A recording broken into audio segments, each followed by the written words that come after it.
दोस्तों, आज की जो हमारी घटना की शुरुआत होती है वो उत्तर प्रदेश के मेरठ जिले से। और इसी जिले में एक खासपुर नाम का गांव पड़ता है। इसी गांव में रहने वाली एक महिला जिसका नाम मीनाक्षी देवी होता है। वो एक सरकारी स्कूल में टीचर होती है। वो देखने में बेहद ही खूबसूरत भी होती है। उसका जो पति होता है वो दिल्ली में नौकरी किया करता था और महीने में 3 से 4 बार ही वो घर पे आता था। मीनाक्षी देवी के घर में उसकी एक सास होती है जिसका नाम सुधा देवी होता है। उसकी एक ननद होती है जिसका नाम जिज्ञासा होता है। मीनाक्षी जिस स्कूल में पढ़ाया करते थे उसी में उसकी ननद जिज्ञासा भी साथ में पढ़ा करते थे। ये रोजाना सुबह सुबह 7 बजे घर से निकल जाते और दिन भर स्कूल में रहा करते, फिर शाम को वापस आ जाया करते थे। इनके गांव का एक लड़का होता है जिसका नाम विनोद होता है। विनोद एक ऑटो ड्राइवर होता है। वो ऑटो चलाया करता था। प्रत्येक दिन सुबह सुबह वो अपनी ऑटो लेकर इसके घर पे आ जाता और मीनाक्षी को, जिज्ञासा को ऑटो में बिठाता और उसके बाद स्कूल लेके चला जाया करता था। जब शाम का समय होता था तो फिर वो उधर से ऑटो में बिठाता और ला के घर पे छोड़ दिया करता था। यह सिलसिला चलता रहा। जो विनोद होता है वो जिज्ञासा को अपनी बहन मानता था। उससे हर साल राखी बंधवा लिया करता था और उसके बाद जो मीनाक्षी होती है उससे हमेशा भाभी भाभी कहा करता था, जिसकी वजह से मीनाक्षी और जिज्ञासा दोनों को भी विनोद पर बहुत ज्यादा विश्वास हो गया था। जब भी वो अपने घर से निकलती थी और विनोद के साथ ऑटो में बैठकर फिर स्कूल के लिए जाती थी तो वो अपने आप को बहुत ही सेफ महसूस करती थी। उन्हें लगता ही नहीं था कि कोई बाहर वाला है जो हमें बिठाकर स्कूल तक लेकर जा रहा है। लेकिन उन्हें नहीं पता था कि आने वाले समय में यही विनोद इनके साथ बहुत बड़ी घटनाओं को अंजाम देने वाला है। दोस्तों, वक्त बीतता रहा और आखिरकार तारीख आ जाती है 10 दिसंबर 2025। सुबह के 7 बज रहे होते हैं। जो विनोद होता है वो अपने घर से मीनाक्षी के घर पे आता है और मीनाक्षी से कहता है, भाभी जी, मुझे 5,000 रुपए की जरूरत है। मैं आपको बहुत जल्द ही वापस कर दूंगा। मगर मीनाक्षी कहती है कि देखो बाबू, मेरे पास इस समय पैसे नहीं हैं और जब मेरी तनख्वाह आएगी तभी मैं तुमको पैसे दे पाऊंगी। तब तक तुम्हें इंतजार करना पड़ेगा। अब इस बात को जो ही विनोद सुनता है उसके मन में एक घृणा बैठ जाती है और वो मन ही मन सोचता है, इनके पास पैसे हैं लेकिन फिर भी ये मुझे नहीं देना चाहते। खैर कोई बात नहीं, इस बात का बदला तो मैं इनसे लेके ही रहूंगा, क्योंकि इनको मैं रोजाना स्कूल ड्रॉप करता हूँ और स्कूल से फिर लेके आता हूँ। लेकिन फिर भी इन्होंने मेरे बारे में नहीं सोचा। इन्हें तो मैं सबक सिखा के ही रहूंगा। इस तरीके से दोस्तों 2-4 दिन का समय गुजर जाता है और एक दिन की बात है, तारीख आ जाती है 15 दिसंबर 2025। जो मीनाक्षी होती है वो अपनी सास सुधा देवी से कहती हैं कि सासू माँ, आज मैंने स्कूल से छुट्टी ली हुई है। मैं सोचती हूँ कि आज शहर चला जाए और वहां से कुछ कपड़े वगैरह खरीद के लाया जाए, क्योंकि हमारे जो भी कपड़े हैं वो सारे पुराने हो चुके हैं। और मीनाक्षी अपनी ननद से कहती है कि तुम सुनती हो, हम लोग शहर जा रहे हैं और वहां से कुछ सामान वगैरह लेकर आएंगे और तुम तैयार हो जाना। उसके बाद तुम स्कूल अकेले पढ़ने चली जाना और वहां से फिर शाम को छुट्टी होगी तो फिर घर वापस चली आना। इसके बाद मीनाक्षी जो होती है वो विनोद को फोन करती है, मगर विनोद ने अपना मोबाइल चार्ज पे लगा रखा था और उसका मोबाइल चार्ज हो रहा था और वो कहीं पे गया हुआ था। मीनाक्षी कई बार फोन करती है मगर विनोद फोन नहीं उठाता। आखिरकार मीनाक्षी थक हार के फोन रख देती है। वो सोचती है कि लग रहा है विनोद ने उस दिन की बात का बुरा मान लिया है। वो आज हो सकता है नहीं जाएगा, इसलिए हमें दूसरा ऑटो कर लेना चाहिए। अब ये बात वो अपनी सास सुधा से कहती है। कहती है, ठीक है बहू, चलो दूसरा ऑटो देखते हैं, क्योंकि हमें तो पैसे ही देने हैं, चाहे विनोद जाए चाहे फिर कोई और, मुझे इससे क्या। अब इधर मीनाक्षी और सुधा दोनों घर से बाहर निकलती हैं और एक दूसरे ऑटो वालों को रोकती हैं। उस पर बैठकर फिर शहर के लिए रवाना हो जाती हैं। और इधर जो विनोद होता है, जब वो अपने मोबाइल के पास पहुंचता है तो क्या देखता है कि उसकी मोबाइल पे कई मिस कॉल आए हुए हैं। वो तुरंत ही मोबाइल को चार्जिंग से निकालता है और फिर अपना ऑटो स्टार्ट करके फिर मीनाक्षी के घर पे आ जाता है। मीनाक्षी के घर पे आने के बाद वो दरवाजा खटखटाना शुरू कर देता है, मगर आज मीनाक्षी दरवाजा न खोलकर बल्कि जिज्ञासा दरवाजा खोलती है। और उसने कपड़े इतने बारीक पहने थे कि उसके शरीर की बनावट झलक रही थी, जिसे देखने के बाद विनोद की नीयत खराब हो जाती है और उसका दिमाग एकदम शून्य हो जाता है। वो मन ही मन सोचने लगता है कि आज मुझे इसका फायदा उठा ही लेना चाहिए, क्योंकि इतनी खूबसूरत है, आज से पहले मैंने कभी इतने नजदीक से नहीं देखा था। फिलहाल वो अपने आप पर काबू पाता है और जिज्ञासा से कहता है कि तुम्हारी भाभी कहाँ है। तब जिज्ञासा बताती है कि मेरी भाभी और मेरी माँ दोनों साथ शहर गई हुई हैं। वो तुम्हें फोन लगा रही थी मगर तुमने फोन ही नहीं उठाया। विनोद कहता है चलो कोई बात नहीं, अब वो चली गई तो मैं क्या कर सकता हूँ। एक काम करो, तुम तैयार हो जाओ, मैं तुम्हें स्कूल छोड़ देता हूँ। जिज्ञासा कहती है थोड़ा समय रुको, मैं अभी तैयार होके आती हूँ। उसके बाद जिज्ञासा घर के अंदर जाती है और तैयार होना शुरू हो जाती है। तैयार जब हो जाती है उसके बाद फिर अपना बैग वगैरह उठा के फिर बाहर आती है और उसके बाद ऑटो में बैठ जाती है। विनोद ऑटो स्टार्ट करता है और उसके बाद लेकर फिर जो है स्कूल के लिए रवाना हो जाता है। अभी 1-2 किलोमीटर ही गया होगा, तब तक विनोद का एक दोस्त होता है जिसका नाम करमवीर होता है। वो आगे चलकर ऑटो का ही इंतजार कर रहा होता है, क्योंकि विनोद ने उसे पहले ही तैयार कर दिया था। जब विनोद ने करमवीर को फोन किया था तो करमवीर से सारी बात उसने बताए थे। उसने कहा था मुझे इस भाभी और ननद से मुझे बदला लेना ही है। लेकिन जो करमवीर होता है वो विनोद को पहले मना करता है। वो कहता है अरे यार, तुम ऐसी बात कैसे कर सकते हो। जिज्ञासा से तुम हर साल राखी बंधवाते हो और फिर उसी को अपनी बहन मानते हो और उसके साथ तुम गंदा काम करोगे। मगर विनोद कहता है तो क्या हुआ, वो मेरी कोई सगी बहन थोड़ी है। अरे मानने के लिए बहन है, इसमें कौन सी बड़ी बात है। आखिरकार जैसे तैसे वो करमवीर को मना ही लेता है। इसी वजह से करमवीर वहां पे आके इंतजार कर रहा होता है। जब विनोद करमवीर के पास पहुंचता है तो ऑटो वहीं पे रोक देता है। अब करमवीर ऑटो में आके बैठ जाता है। जिज्ञासा जब करमवीर को देखती है तो वो विनोद से पूछती है अरे ये कहाँ जा रहे हैं। तब विनोद कहता है करमवीर को कुछ शहर काम है, इस वजह से वो भी आज मेरे साथ शहर जाएगा और मैं तुम्हें स्कूल पे छोड़ने के बाद इसे शहर लेकर चला जाऊंगा।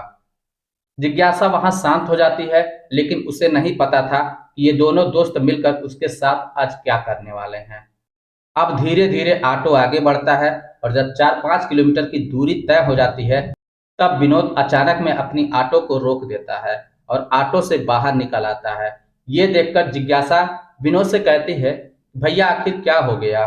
तब विनोद कहता है कि लग रहा है इंजन में कुछ खराबी आ गई है, गाड़ी तुरंत बंद हो गई है। अभी जिज्ञासा कुछ सोच पाती कि आगे क्या होगा, तब तक विनोद अपने पॉकेट से एक चाकू निकालता है और जिज्ञासा के गले पे रखते हुए बोलता है कि जैसा मैं बोलूंगा वैसा ही तुम्हें करना पड़ेगा। अगर तुम जरा सा भी शोर मचाने की कोशिश की या फिर हम लोगों की बात नहीं मानी तो फिर समझ लेना मैं तुम्हें यहीं पे जान से मार दूंगा। अब जिज्ञासा मन ही मन सोचने लगती है कि मैंने जिसे भाई बनाया आज वही मेरे साथ ये क्या कर रहा है। उसके बाद विनोद करमवीर को कहता है कि चलो यार इसे जो है पास ही के झाड़ी में लेके चलते हैं और इसके साथ फिर पूरे मजे लेते हैं। अब करमवीर भी विनोद का साथ देता है और दोनों मिलकर फिर जिज्ञासा को साथ में लेकर झाड़ियों के पीछे चले जाते हैं और बारी बारी से दोनों उसके साथ शारीरिक संबंध बनाना शुरू कर देते हैं। तब तक संबंध बनाते हैं जब तक इनकी इच्छा पूरी नहीं हो जाती। जब इच्छा पूरी हो जाती है तो करमवीर जिज्ञासा को धमकी देता है इसके बारे में अगर तुमने घर वालों को बताया या फिर गांव में किसी को भी बताने की कोशिश की तो फिर समझ लेना मैं तुम्हें जान से मार दूंगा। अब इस बात को सुनने के बाद जिज्ञासा जो होती है वो बेहद ही डर जाती है। उसके बाद दोनों दोस्त फैसला करते हैं कि चलो हम लोगों का काम तो हो गया, अब इसे गांव पे छोड़ देना चाहिए। उसके बाद उसको साथ में लेकर आते हैं, ऑटो में बिठाते हैं और करमवीर और विनोद दोनों ऑटो स्टार्ट करके फिर गांव में लेकर आते हैं। जिज्ञासा को गांव में छोड़कर फिर अपने अपने घर चले जाते हैं और इधर जिज्ञासा किसी तरीके से फिर अपने घर पे पहुंचती है। कमरे का दरवाजा बंद करके वहां पे रोना पीटना शुरू कर देती है। वो अकेली तनहा थी और बैठ के रो रही थी। धीरे धीरे शाम हो जाती है। तब तक जो मीनाक्षी होती है और उसके साथ जो सुधा होती हैं ये दोनों लोग शहर से वापस आ जाती हैं। शहर से वापस आने के बाद दरवाजा खटखटाती हैं। तब जिज्ञासा जाके दरवाजा खोलती है। अब जिज्ञासा का जो चेहरा उतरा हुआ था तो उसकी भाभी मीनाक्षी जो होती है वो तुरंत पूछती है अरे ननद जी आखिर हुआ क्या है। जिज्ञासा बात को टालते हुए बहाने मारते हुए कहती है कि आप दोनों लोग यहाँ से शहर चली गई थी, मुझे घर पे अकेला छोड़ दिया, मेरी तबीयत भी कुछ अच्छी नहीं है, इसी वजह से मैं उदास बैठी हूँ। वो बात को बना ले जाती है ताकि इन लोगों को कुछ पता ना चल पाए, क्योंकि वो मन ही मन डर चुकी थी कि कहीं हमने सच बता दिया तो फिर पता नहीं वो दोनों इनके साथ क्या करेंगे। और जिज्ञासा की यही सबसे बड़ी गलती होती है। उसे नहीं पता था कि आगे चलकर उसकी भाभी के साथ इससे भी बुरा होने वाला है। दोस्तों समय गुजरता गया और 25 दिसंबर 2025 का दिन आ जाता है। सुबह के 7 बज रहे होते हैं। विनोद फिर जो है जिज्ञासा के घर पे आता है और दरवाजा खटखटाता है। मीनाक्षी घर से बाहर निकलती है। तब विनोद मीनाक्षी से कहता है कि भाभी जी, मुझे आज 3,000 रुपए की सख्त जरूरत है। अगर आप मेरी मदद कर देंगे तो मुझ पर बहुत बड़ा उपकार होगा। मगर मीनाक्षी आज भी वही जवाब देती है। कहती है, बाबू तुमने को मैंने पहले ही बताया था कि जब तक मेरी सैलरी नहीं आएगी मैं तुम्हें पैसे नहीं दे सकती। तब तक तुम्हें इंतजार करना पड़ेगा। 5 से 6 दिन का समय और बाकी है। तब तक तुम किसी से उधार लेके मैनेज कर लो। उसके बाद जैसे ही मेरी सैलरी आएगी मैं तुम्हें पैसे दे दूंगी। इस बात को सुनने के बाद जो विनोद होता है उसके मन में और भी ज्यादा घृणा भर जाती है। वो सोचता है कि आज इनका भी हिसाब किताब कर ही देना है।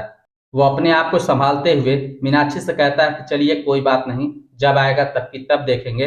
अभी फिलहाल आपको स्कूल निकलना है तो आइए मेरे ऑटो में बैठिए, मैं आपको स्कूल छोड़ देता हूँ। उसके बाद मीनाक्षी तैयार होती है और तैयार होने के बाद फिर ऑटो में बैठ जाती है।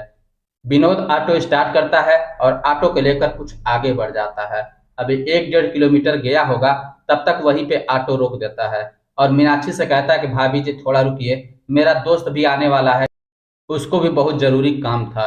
अब ऑटो को वहीं पे रोक के फिर किनारे पहुंच जाता है और फिर जो है करमवीर के पास फोन करता है और कहता है कि यार, आज एक दूसरी चिड़िया फंस गई है, तुम जल्दी इस लोकेशन पे आ जाओ। विनोद करमवीर को लोकेशन भेज देता है। करमवीर कहता है कि बस 3 से 4 मिनट का समय लगेगा, मैं तुरंत तुम्हारे पास पहुंचता हूं। उसके बाद फोन रख दिया जाता है। करमवीर फिर तुरंत ही वहां पे पहुंचता है।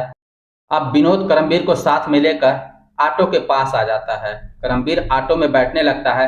तब मीनाक्षी कहती है कि अरे करमवीर कहाँ से आ गया, इसे क्या कम है। तब विनोद कहता है कि भाभी जी आजकल ये मेरे साथ ही रहता है, ये ऑटो चलाना सीख रहा है। मीनाक्षी कहती है चलो अच्छी बात है, ये भी सीख लेगा तो गांव का एक लड़का और हो जाएगा जो ऑटो चलाएगा, फिर हम लोगों को कोई परेशानी नहीं होगी। मगर मीनाक्षी को नहीं पता था कि इन दोनों के मन में क्या चल रहा है। अब करमवीर ऑटो में बैठ जाता है। उसके बाद विनोद ऑटो स्टार्ट करता है और फिर गाड़ी को लेकर आगे निकलने लगते हैं। 2-3 किलोमीटर और आगे जाने के बाद अचानक में विनोद जो होता है वो ऑटो को रोक देता है और ऑटो से बाहर निकल आता है। बाहर निकलने के बाद गाड़ी को इधर उधर देखना शुरू कर देता है। तब मीनाक्षी कहती है कि आखिर बात क्या है, तुमने ऑटो क्यों रोका। तब विनोद कहता है कि लग रहा है ऑटो में कुछ खराबी आ चुकी है। उसे चेक चाक करने लगता है झूठ मूठ का। तब मीनाक्षी ऑटो से बाहर निकलती है।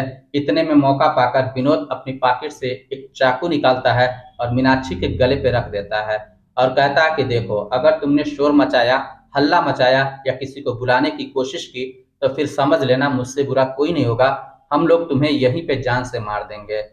अब मीनाक्षी जो होती है वो बेहद ही डर जाती है।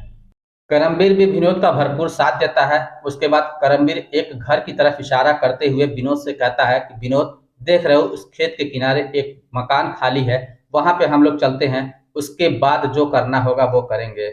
उसके बाद करमवीर और विनोद दोनों साथ में मिलकर मीनाक्षी को साथ लेते हुए उस कमरे के पास पहुंच जाते हैं। उस कमरे के अंदर पहुंचने के बाद अब मीनाक्षी का हाथ पैर बांध दिया जाता है और मीनाक्षी के मुंह में कपड़ा ठूस दिया जाता है ताकि वो चीख चिल्ला ना पाए और यहाँ से भाग ना पाए। उसके बाद दोनों दोस्त बारी बारी से मीनाक्षी के साथ गलत काम करना शुरू कर देते हैं और तब तक गलत काम करते हैं जब तक उन लोग दोनों का मन नहीं भर जाता। मीनाक्षी हाथ जोड़ रही होती है लेकिन फिर भी ये लोग नहीं मानते और आखिरकार उसके साथ अपना मुंह काला कर ही लेते हैं। जब दोनों का जी भर जाता है तो यही इन लोगों का मन नहीं भरता। उसके बाद विनोद करमवीर से कहता है कि काम करो, तुम मेरा ऑटो लो और पास के ठेके पे जाके वहां से शराब लेकर आओ और कुछ खाने पीने का सामान लेकर आना। अब करमवीर ऑटो की चाबी लेता है। उसके बाद ऑटो चलाता हुआ शराब के ठेके पे पहुंच जाता है। वहां जाके शराब लेता है और फिर कुछ खाने पीने का सामान लेकर आता है। दोनों दोस्त मिलकर बैठ के उसी खेत में शराब पीते हैं और फिर उसके बाद चखना खाते हैं। जब दोनों को भरपूर नशा चढ़ जाता है फिर उस कमरे में जाते हैं तो क्या देखते हैं कि इस समय जो मीनाक्षी होती है वो मृत अवस्था में पड़ी होती है, क्योंकि पास ही में एक नंगे तार जो लाइन का था उसे उसने टच कर लिया था। ये देखकर इन दोनों की आंखें फटी की फटी रह जाती हैं। अब करमवीर कहता है कि अरे यार, यहाँ से हम लोगों को भागने में ही भलाई है, क्योंकि अगर पकड़े गए तो समझ लो हम लोगों के लिए अच्छा नहीं होगा। मगर विनोद कहता है कि नहीं यार, अभी मेरा मन एक बार और कर रहा है इसके साथ कुछ गलत करने का। ये कहते हुए विनोद आगे बढ़ता है और मीनाक्षी के लाश के साथ ही संबंध बनाना शुरू कर देता है। तब तक संबंध बनाता है जब तक इसकी इच्छा नहीं पूरी हो जाती। उसके बाद विनोद कहता है करमवीर से, अरे यार, तू भी क्या मुंह देख रहा है, तुझको भी जो कुछ करना है वो कर ले। लेकिन करमवीर मना करता है, कहता है कि नहीं यार, ये मुझसे नहीं होगा।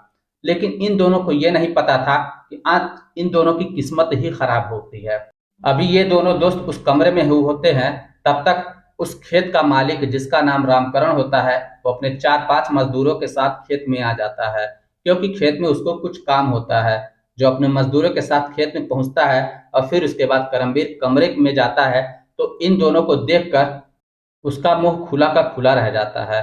वो क्या देखता है कि मीनाक्षी मृत अवस्था में पड़ी है और ये दोनों उसके पास खड़े हैं और विनोद 2-3 बार उसके साथ संबंध बना चुका होता है।